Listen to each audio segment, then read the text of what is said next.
Hello students, आप सभी लोगों का रे क्लासेस के ऑनलाइन प्लेटफॉर्म पे स्वागत है।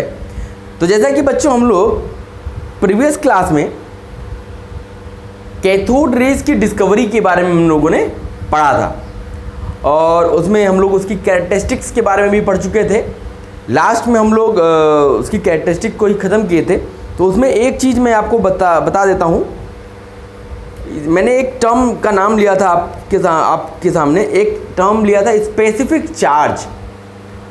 स्पेसिफिक चार्ज क्या बताया था? मैंने बताया था कि E/m चार्ज का रेशियो मास के साथ जो रेशियो होता है उसी को हम लोग स्पेसिफिक चार्ज बोलते हैं। तो हमें इलेक्ट्रॉन का स्पेसिफिक चार्ज जो होता है वो याद रखना है। अब इलेक्ट्रॉन का स्पेसिफिक चार्ज होता कितना है? Specific charge of electron. Electron का स्पेसिफिक चार्ज होता है कितना है भाई? ये होता है 1.76 इंटू 10⁻11 कूलम पर केजी। ये क्या है? ये है आपका इलेक्ट्रॉन का स्पेसिफिक चार्ज। अगर इसको आपको निकालना है तो ये वैल्यू आपको याद रखनी है। ये वैल्यू क्या करनी है?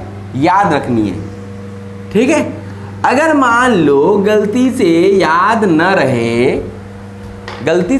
रहे तो आप इसको निकाल सकते हो। कैसे निकालोगे? देखो, चार्ज ऑन इलेक्ट्रॉन कितना होता है भाई?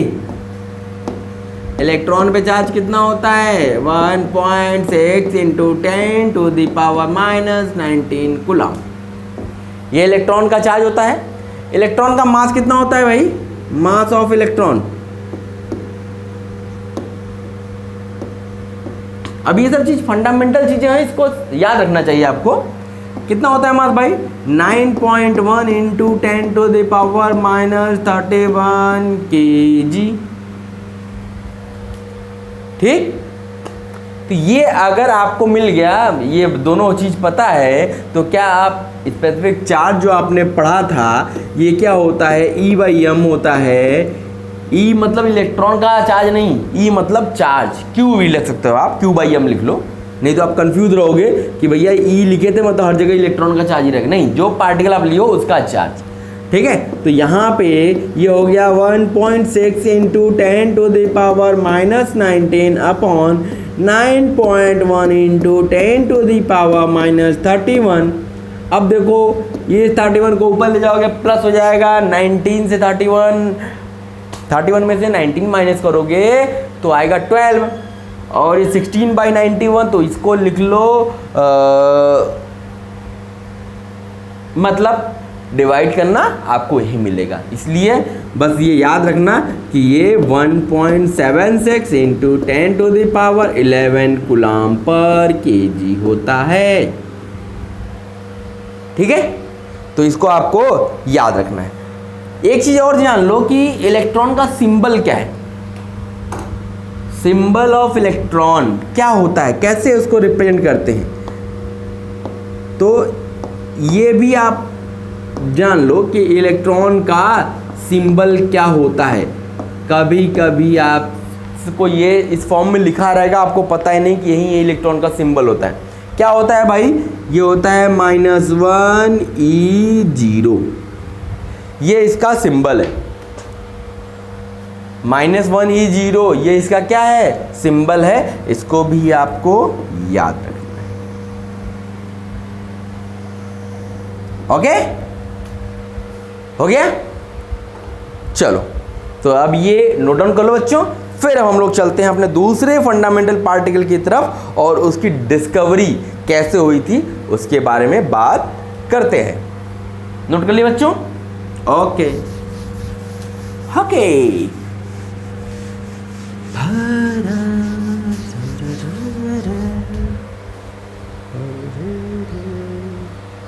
चलो अब हम लोग आगे चलते हैं और बात करते हैं डिस्कवरी ऑफ एनोड रेज।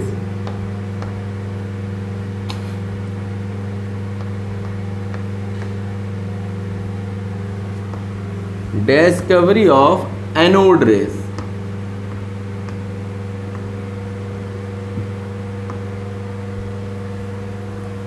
इन्हीं एनोड रेस को एक और नाम से जाना जाता है, इन्हीं एनोड रेस को एक और नाम से जाना जाता है, कैनाल रेस। तो इसको भी आप लोग जानते रहना। और यहीं से किसकी डिस्कवरी हुई थी? Discovery of proton.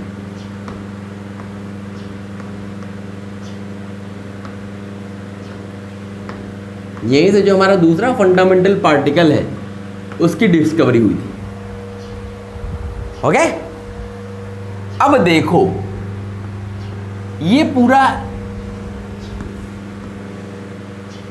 सब कुछ सेम है, सब कुछ जो कैथोड रेस के डिस्कवरी में था सब कुछ वही है। देखो वहाँ पे क्या था कि जब कोई चीज़ आयनाइज हुई तो निगेटिव और पॉजिटिव आयन दोनों क्रिएट होंगे ना। लेकिन जब प्लकर ने ये किया, एक्सपेरिमेंट किया था, तो उन्होंने पॉजिटिव वाले को ध्यान नहीं दिया, उतना उनका दिमाग नहीं गया उस पर, उन्होंने बस निगेटिव वाले पे ही फोकस किया और फिर ये बताया कि भैया ये कैथोड रेस थी जो कैथोड से निकलती हुई दिखाई दे रही थी, इसलिए उन्होंने कैथोड रेस रख दिया।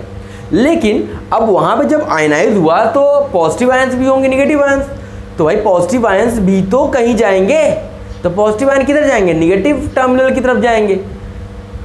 तो अब उन्होंने तो नहीं सोचा था, लेकिन अब ऐसा भी नहीं है कि जूलियस प्लकर ने आज ये वो दिया और कल कोई और दूसरा दे दिया, तो ऐसा नहीं है। वो आया था कब?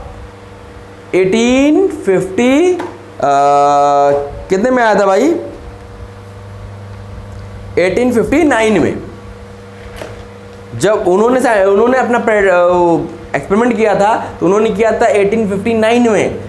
लेकिन ये जो इसकी जो खोज हुई वो किसने की? गोल्डस्टीन ने। किसने की?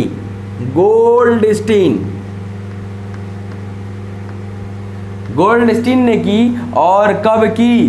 1886। सोचो उस हुए एक्सपेरिमेंट को हुए कितने साल हो गए? 59, 61 और 26, 27 ईयर्स, 27 साल बाद फिर एक साइंटिस्ट गोल्डस्टीन हुए।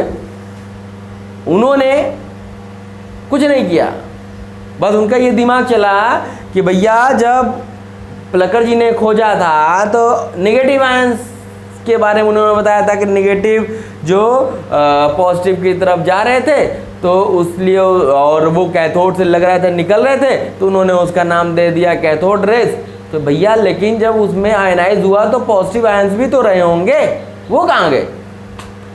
तो इन्होंने कुछ नहीं किया, बस उसी एक्सपेरिमेंट को, बस सब कुछ वही है, सब कुछ वही है, बस देखो क्या चेंज आएगा ये देखना।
उन्होंने क्या किया? बस कुछ नहीं किया, यहाँ पे जो कैथोड लगी थी उसको चेंज कर दिया। और उसको किससे चेंज किया? परफोरेटेड कैथोड से।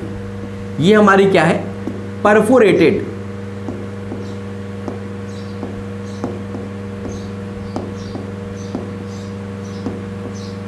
परफोरेटेड कैथोड से उसको रिप्लेस कर दिया। ये हमारा एनोड एज इट इज था, ये हमारा vacuum pump as it is था,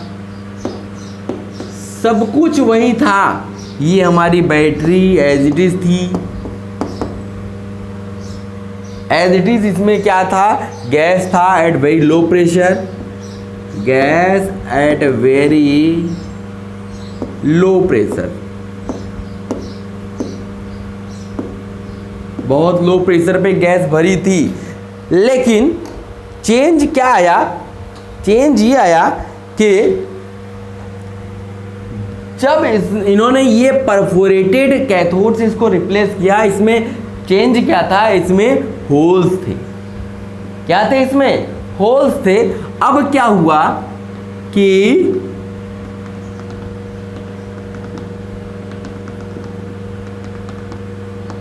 इस होल्स में से रेज बाहर आई।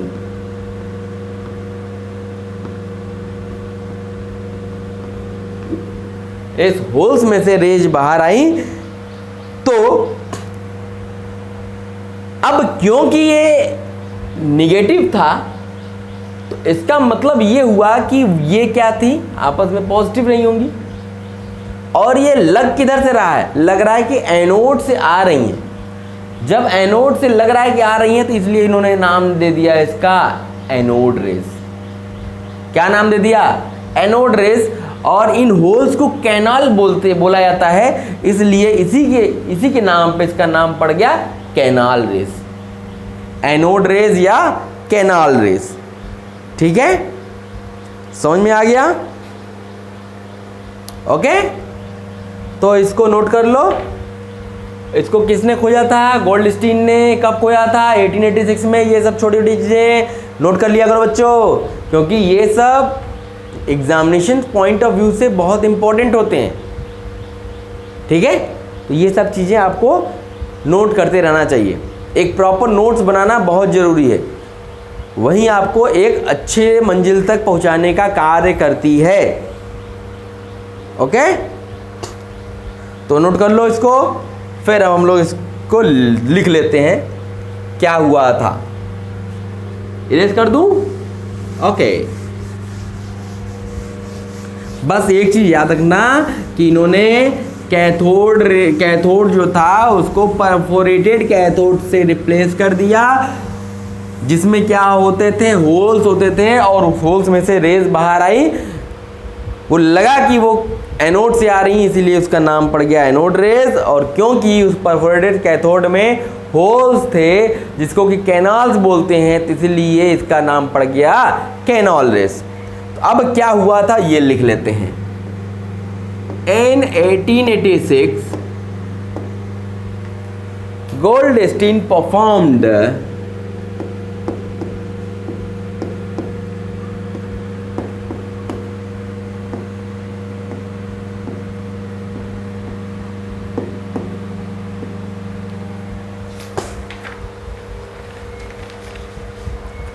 same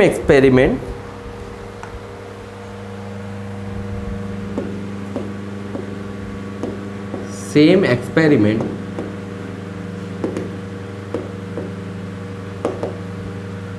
using perforated cathode.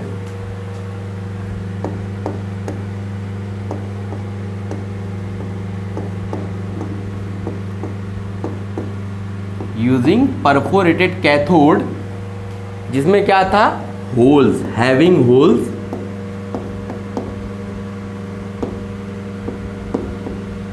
इन्हीं को क्या बोला गया था, कैनाल्स, हैविंग होल्स और canals. And found that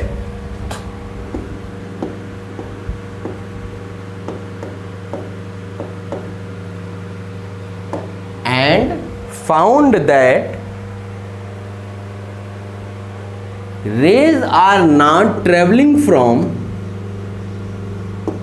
rays are not only traveling from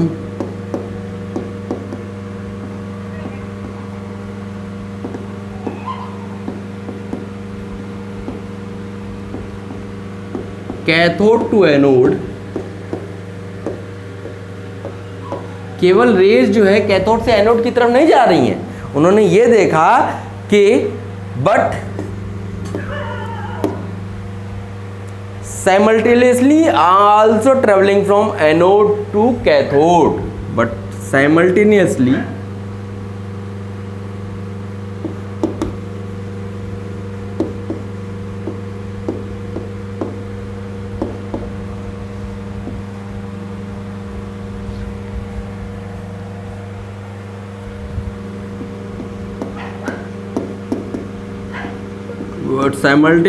also traveling from anode to cathode, anode to cathode भी चल रही थी, एनोड से कैथोड की तरफ भी चल रही थी, and passes through the holes or canal of cathode, and passes through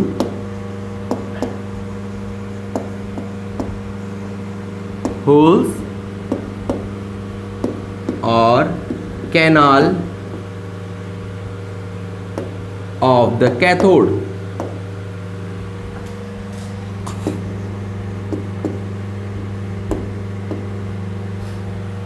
Canal of the cathode, which are termed as canal rays or anode rays, which are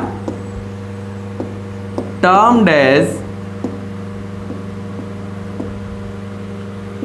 canal rays और anode rays. इन्हीं को क्या बोला गया भाई, anode rays या canal raise बोला गया। ठीक है, ये डिस्कवरी हुई तो इसके बारे में मैंने आपको चीजें बता दी। समझ में आ गया होगा? कुछ भी ऐसा नहीं है जो ना समझ में आया हो, सिंपल लैंग्वेज में मैंने लिखवाया है, और जो चीज़ अभी बताई उसी को चीज़ों को हमने लिख लिया। तो आप कहानी समझो, लिखो अपने मन से, अपने लैंग्वेज में, अपने तरीके से लिखो। ओके, तो नोट कर लो बच्चे, इसको नोट कर लो। तो इसके बाद हम लोग फिर चलते हैं कैरेक्टरिस्टिक्स ऑफ एनोड रेज, क्योंकि हम लोगों ने कैरेक्टरिस्टिक ऑफ कैथोड रेज भी पढ़ी थी कि नहीं? पढ़ी थी भाई, आपको याद नहीं हो लेकिन मुझे याद रहता है।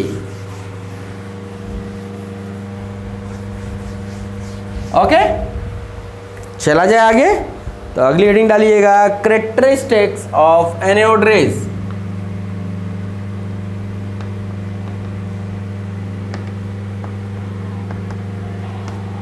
Of anode rays. अब एनोड रेज की क्या कैरेक्टरिस्टिक्स हैं इसके बारे में डिस्कशन करते हैं। सारी कैरेक्टरिस्टिक्स ऑलमोस्ट वही हैं जो कैथोड रेज की कैरेक्टरिस्टिक्स थी, सारी कैरेक्टरिस्टिक्स लगभग सेम थी, कुछ डिफर करेंगी तो मैं उसको बता देता हूं। They have same properties as cathode rays. Anode raise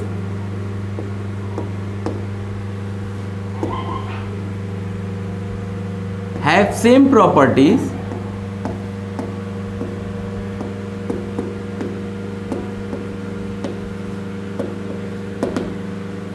as cathode rays.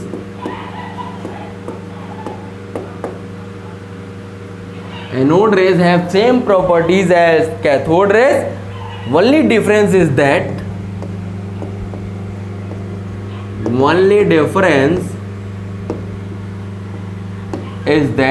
केवल डिफरेंस क्या है ये बात करते हैं। तो इसमें पहला लिख लेते हैं, पहला डिफरेंस, जैसे कैथोड रेस डिफ्लेक्ट करती थी किधर, टुवर्ड द पॉजिटिव प्लेट, तो यहाँ पे वो क्योंकि निगेटिव से बनी थी इसलिए पॉजिटिव प्लेट की तरफ डिफ्लेक्ट करती थी, लेकिन ये तो पॉजिटिव निगेटिव बनी, निगेटिव से है तो ये पॉजिटिव की तरफ वो डिफ्लेक्ट होती थी, लेकिन ये किधर डिफ्लेक्ट होंगी, ये डिफ्लेक्ट होंगी निगेटिव की तरफ। तो ये लिख लेते हैं, they deflect toward the negative plate of electrical field. Anode rays deflect toward the negative plate, towards the negative plate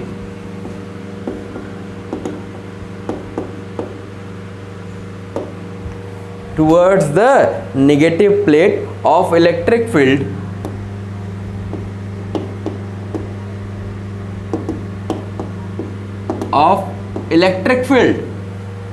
which indicates that they are positively charged, which indicates that they are positively charge, मतलब ये positively charge होती हैं, ये बता रही है, क्योंकि ये निगेटिव की तरफ डिफ्लेक्ट होती हैं। ठीक है, तो ये हमारी पहली चीज हो गई, कैरेक्टरिस्टिक हो गई। दूसरी कैरेक्टरिस्टिक क्या है कि E/M ratio for canal rays is smaller than of cathode rays. क्यों ऐसा है भाई? क्योंकि वहाँ पे E/M जब निकाल रहे थे हम लोग, तो जो भी गैस आयनाइज हो रही थी उसमें वो E/M किसके कारण आ रहा था? इलेक्ट्रॉन के कारण आ रहा था। तो हर में इलेक्ट्रॉन था, लेकिन यहाँ पे E/M जब हम निकालेंगे तो यहाँ पे गैसेस अलग अलग है ना, तो वहाँ पे जैसे H E में टूट रहा था, तो वहाँ तो, और N E में टूट रहा था, O E में टूट रहा था, तो वहाँ तो E ले रहे थे। लेकिन अब यहाँ पे क्या लोगे? H लोगे, N लोगे, O लोगे। तो अब क्या होगा? सबका मास अलग अलग होता है ना। जब सबका मास अलग अलग है तो इसका मतलब इसका जो E/M रेशियो आएगा वो कैथोड से हमेशा कम आएगा। तो ये लिख लेते हैं, E/M ratio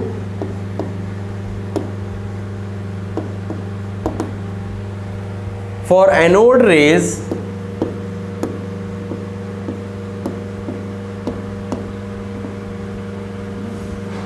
is smaller than that of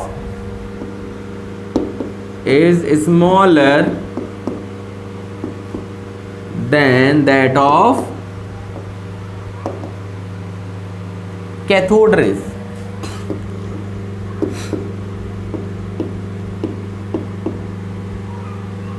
then that of cathode rays से ये स्मॉलर होती हैं। तो हम आगे बढ़ते हैं थर्ड पॉइंट की तरफ। जो हमारा स्पेसिफिक चार्ज होता है या E/M होता है, जो एनोड रेस का स्पेसिफिक चार्ज, इसी को हम लोग स्पेसिफिक चार्ज भी बोलते हैं ना। स्पेसिफिक चार्ज जो हमारा E/M होता है ऑफ एनोड, स्पेसिफिक चार्ज जो E/M of anode rays depends upon the nature of gas, depends upon the nature of gas. ये डिपेंड करती है किस पे? नेचर ऑफ गैस पे, कि आपने कौन सी गैस ली है। नेचर ऑफ गैस डिपेंड करती है। Taken in tube, taken in tube, tube में कौन सी गैस ली है उसके नेचर पे डिपेंड करती है। Which indicate that positive particle, which indicates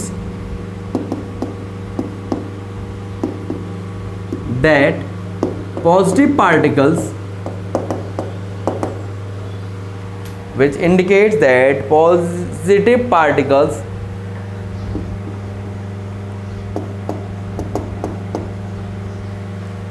constituting the positive rays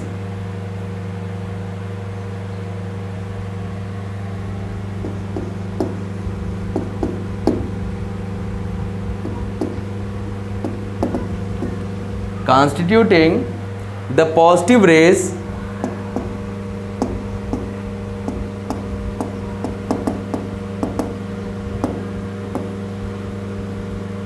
which is different for different gases,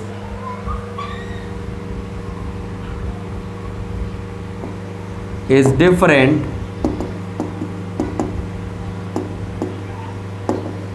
for different gases। Is different for different gases. Gases आप अलग अलग लोगे तो उनका E/M जो होगा अलग अलग होगा। क्यों होगा? इसका रीजन ये था कि जैसे हाइड्रोजन था, हाइड्रोजन आयनाइज हुआ H++E, आपका ऑक्सीजन आयनाइज हुआ O++E, और नाइट्रोजन जैसे लिया आपने तो N++E। वहाँ पे तो क्या था, वहाँ पे तो बस केवल ये था तो इसका चार्ज बाई इसका मास, तब तो ये सब में कांस्टेंट आ रहा था। लेकिन अब क्या होगा, अब यहाँ पे तो ये आएंगे ना, अब सब पे चार्ज तो एक है लेकिन सबका मास तो डिफर है ना। तो अब डिपेंड करेगा कौन सी गैस आपने ट्यूब में ली है। हाइड्रोजन गैस ली होगी तो उसके लिए अलग E/M आएगा, ऑक्सीजन ली होगी तो उसके लिए अलग E/M आएगा। तो अब ये डिपेंड करेगा कि आपने कौन सी गैस ली है। इतना नोट कर लो बच्चों, तो मैं ऊपर से इरेज करके आगे बात करता हूं।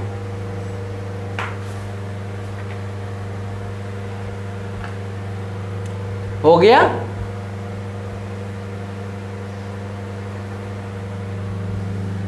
Okay.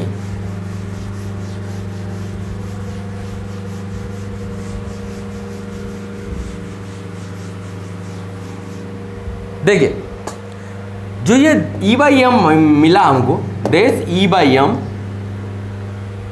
Ratio is maximum for H, ratio is maximum for H, maximum for hydrogen. ये हाइड्रोजन के लिए मैक्सिमम होता है। क्यों? क्योंकि हाइड्रोजन का मास सबसे कम होता है। ठीक, नीचे जिसका, क्योंकि M नीचे डिनोमिनेटर में आ रहा ना, तो डिनोमिनेटर में जो छोटा होगा उसकी वैल्यू बड़ी होगी E/M की। तो E/M सबसे छोटा मास हाइड्रोजन का होता है, इसलिए इससे बड़ा E/M आपको नहीं मिलेगा। तो E/M सबसे रेशियो जो सबसे बड़ा होगा वो हाइड्रोजन के होगा, which shows that positive particle, which shows that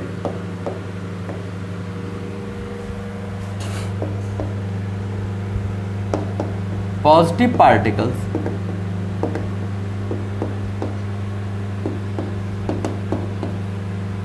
which shows that positive particle obtained from hydrogen gas, obtained from कौन सी गैस से? Hydrogen gas. obtained from hydrogen gas is lightest and this particle is named as is lightest and this particle is named as, this particle is named as, इसी को क्या नाम दिया गया बच्चों? इसी को नाम दिया गया प्रोटॉन का। क्या नाम दिया गया? प्रोटॉन। तो प्रोटॉन का सिंबल क्या होगा? अगर हम सिंबल की बात करें, सिंबल ऑफ प्रोटॉन, तो इसका सिंबल क्या होता है? P नहीं होता है, इसका सिंबल होता है 1H1। क्यों होता है ऐसा? क्योंकि ये कहाँ से ओरिजिनेट हुआ है? ये हाइड्रोजन से बना है, तो इसीलिए इसको याद रखेंगे। सिंबल है प्रोटॉन का ये होता है। अगर हम E/M रेशियो की बात करें, स्पेसिफिक चार्ज की बात करें, क्या होती है प्रोटॉन के केस में, तो हम लोग निकाल लेते हैं। क्योंकि मैंने आपको निकालने का तरीका बताया था कि charge on proton, charge on proton, proton पे चार्ज कितना होता है भाई? ये होता है आपका 1.6 × 10⁻⁻19। चार्ज तो इतना ही था, लेकिन जब मास ऑफ प्रोटॉन की बात करोगे, मास ऑफ प्रोटॉन तो प्रोटॉन का मास जो होता है चेंज हो जाता है। इलेक्ट्रॉन का मास 9.1 इंटू 10⁻31 था, लेकिन इसका मास 1.67 इंटू 10⁻⁻27 kg उसके मास से काफ़ी बड़ा होता है। इसीलिए इलेक्ट्रॉन का मास प्रोटॉन के मास के तुलना में निग्लिजिबल माना जाता है। ठीक है, तो ये मास ऑफ प्रोटॉन हो गया। तो अब हम लोग E/m निकाल सकते हैं क्या? तो ये 1.6 इंटू 10⁻⁻19 अपॉन 1.67 इंटू 10⁻⁻27, तो यहाँ से डिवाइड किया जाएगा तो ये आ जाएगा 9.58 इंटू 10⁻7 कूलम पर केजी। तो ये हमको क्या मिल गया? ये हमको E/m रेशियो मिल गया। किसके लिए? प्रोटॉन के लिए। तो इसको भी आप लोग याद रखेंगे।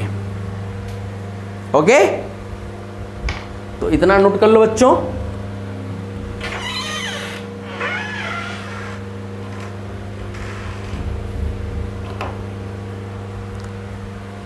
इतना नोट कर लीजिए। तो फिर हम बात करते हैं, किसकी बात करते हैं?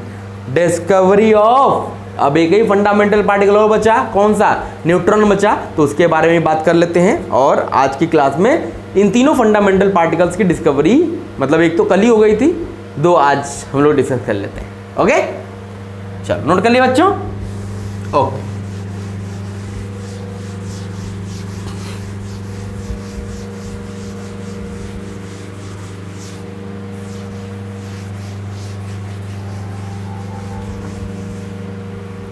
चलिए अब हेडिंग डालिए डिस्कवरी ऑफ न्यूट्रॉन। इसमें ज़्यादा कुछ नहीं है,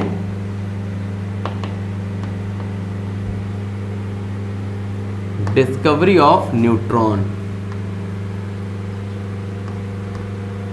अब न्यूट्रॉन की डिस्कवरी कैसे हुई इस पे बात कर लेते हैं। तो अब इसके लिए क्या हुआ कि 1932 की बात है, एक साइंटिस्ट हुआ करते थे जेम्स चैडविक, इनका नाम था जेम्स चैडविक। तो ये क्या कर रहे थे? बम्बार्डिंग कर रहे थे, बमबारी करा रहे थे। किस पे? Thin sheet of beryllium, beryllium का पतली सी शीट ले ली, उस पे अल्फा पार्टिकल से बमबारी करा रहे थे, अल्फा पार्टिकल से बम्बार्डमेंट करा रहे थे। तो उन्होंने क्या देखा? जो देखा वही मैं आपको बताता हूं। देखो, in 1932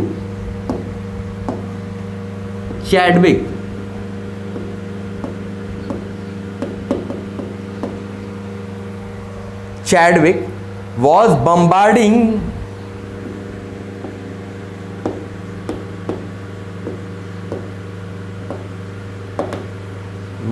bombarding thin sheet of beryllium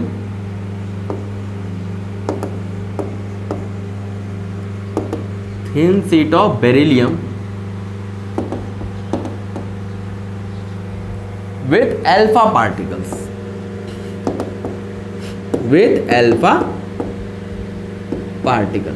alpha particle से पतली सी बेरिलियम की शीट पे बम्बार्डिंग करा रहे थे, बमबारी करा रहे थे।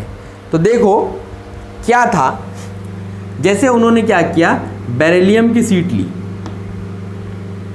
बेरिलियम की पतली सी शीट ली, इस पे अल्फा पार्टिकल क्या होता है? 2He4, और बेरिलियम क्या होता है? 4Be9। ठीक, जब इस पे बम्बार्डिंग करा रहे थे तो उन्होंने देखा, क्या देखा कि बन रहा था क्या? Carbon 6C12 plus. अब देखो, अभी तक हम लोग केमिकल रिएक्शन पढ़ रहे थे ना, अब जब 10th में रहोगे तो वहाँ केमिकल रिएक्शन पढ़े रहोगे, तो केमिकल रिएक्शन को बैलेंस करना पड़ता था। लेकिन ये जो रिएक्शन है, ये रिएक्शन हमारा क्या है? ये हमारा न्यूक्लियर रिएक्शन है।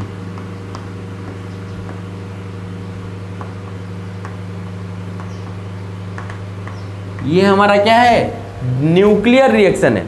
तो अब इसको हम एलिमेंट्स को बैलेंस नहीं करते। यहाँ पे बैलेंसिंग का तरीका क्या होता है कि आप इधर का मास दे जोड़ लो और इधर के ये नीचे वाले जोड़ लो और इधर का मास और इधर का ये नीचे वाला बराबर होना चाहिए, टोटल बराबर होने चाहिए। तो जब उन्होंने अल्फा पार्टिकल से बम्बार्डिंग कराई बेरिलियम की थिन शीट पे, तो क्या हुआ, अब देखो कार्बन तो बन गया, जैसे अब यहाँ देखो 4 + 2 6, ये तो नीचे तो बराबर हो गया, ऊपर देखो 9 + 4 13, लेकिन यहाँ क्या आया 12। इसका मतलब कि कुछ तो और है। उन्होंने क्या सोचा कि इसका मतलब है कि अब कुछ तो ऐसा मिलेगा कि जिसके पास क्या होगा, मास तो 1 होगा लेकिन उसका एटॉमिक नंबर 0 होगा। तो अब यहां पे क्या आया, यहां पे आया 0 N 1। यही जो आया, यही जो मिला, अब ये बैलेंस हो गया ना, यही जो मिला इसी को नाम दे दिया गया न्यूट्रॉन का। इसी को नाम दे दिया गया न्यूट्रॉन का। एंड इफ जब अल्फा पार्टिकल से बम्बार्डिंग करा रहे थे and he found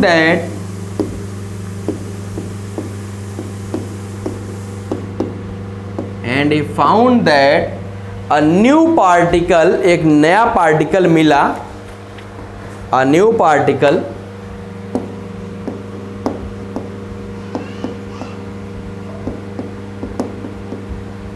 which is electrically neutral,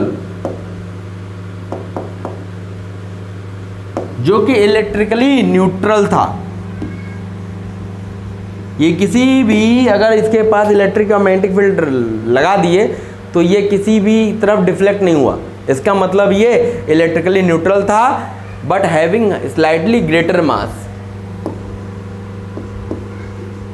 but having slightly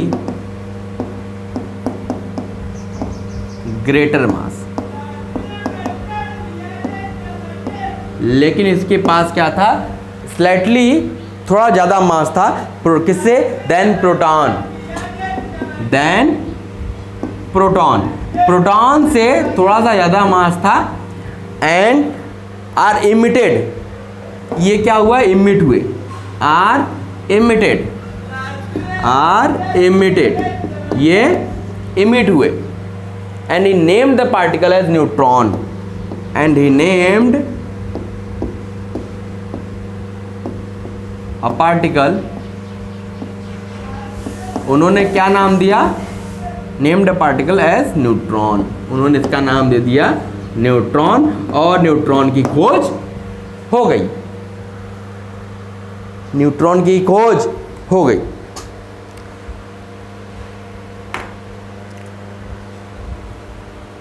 तो ये हमारा न्यूट्रॉन था। कैसे मिला, कि बेरिलियम की थिन शीट पे अल्फा पार्टिकल्स की बम्बार्डिंग कराने से।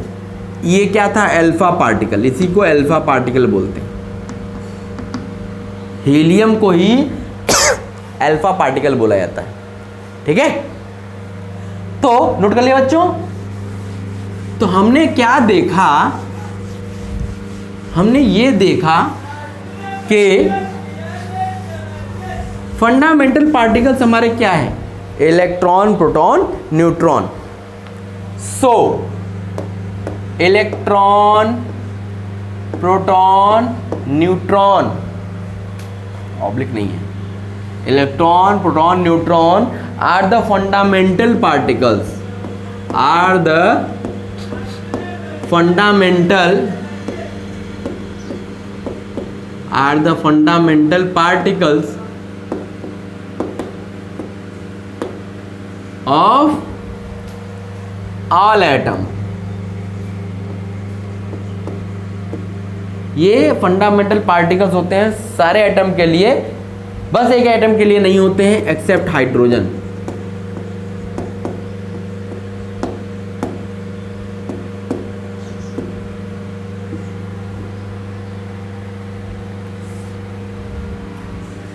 in all atom electron, proton, neutron और the fundamental particles in all atom, सारे एटम में इलेक्ट्रॉन, प्रोटॉन, न्यूट्रॉन मौजूद होते हैं, बस एक हाइड्रोजन को छोड़ के, क्योंकि इसमें एक ही प्रोटॉन और एक इलेक्ट्रॉन होता है, न्यूट्रॉन जीरो होते हैं, न्यूट्रॉन अवेलेबल नहीं होता है।